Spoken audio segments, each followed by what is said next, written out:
remember when Dylan Roof murdered 9 black parishioners during a Bible study class back in 2015?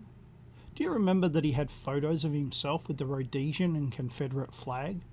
Do you remember that the left used that as an excuse to remove Confederate flags and monuments from public display?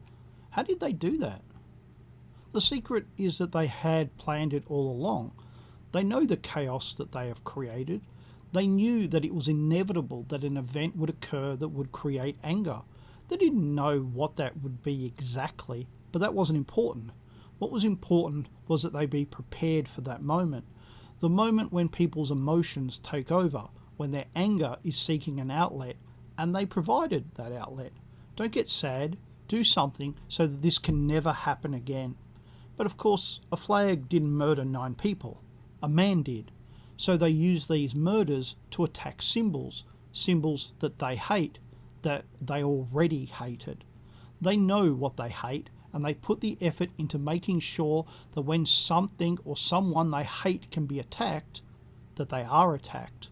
They coordinate, they organise, they campaign, they build networks, they attack on every level, intellectually, emotionally, and physically.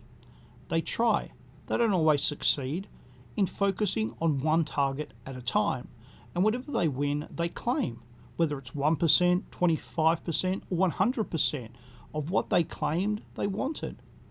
Finally, they always claim total victory, and at one and the same time say, there is so much more to be done. The 2020 riots are not about George Floyd. Certainly that was the trigger, but just like in 2015, it was already planned. Now, they didn't know what the issue would be, that they knew that an issue was inevitable, because that's the way the world turns. There are always new issues. You will notice that the riots are happening in democratic states and in democratic cities, which leaves these governors and mayors with quite a dilemma. Should they crack down on their own voters? Now, many people will say that these riots also have a racial component, and even that the racial component is the dominant one, which is both true and false. The black population is reacting emotionally, not intellectually. The left is the one that has put in the hard work behind the scenes. It is they that have done the coordinating, the organising, the campaigning, and the building of networks. The left is overwhelmingly white and Jewish.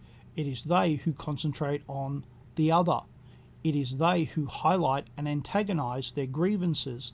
They use these people as weapons against us, just as they use other groups.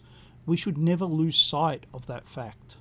The right needs to get as good as the left. We need to coordinate, to organise, to campaign, and to network. We should know that the next leftist campaign is already being planned. It should never be a shock to us.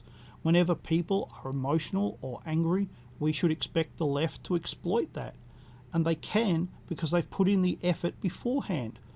Why can't we do that? We can. While always remembering to not put purity before victory.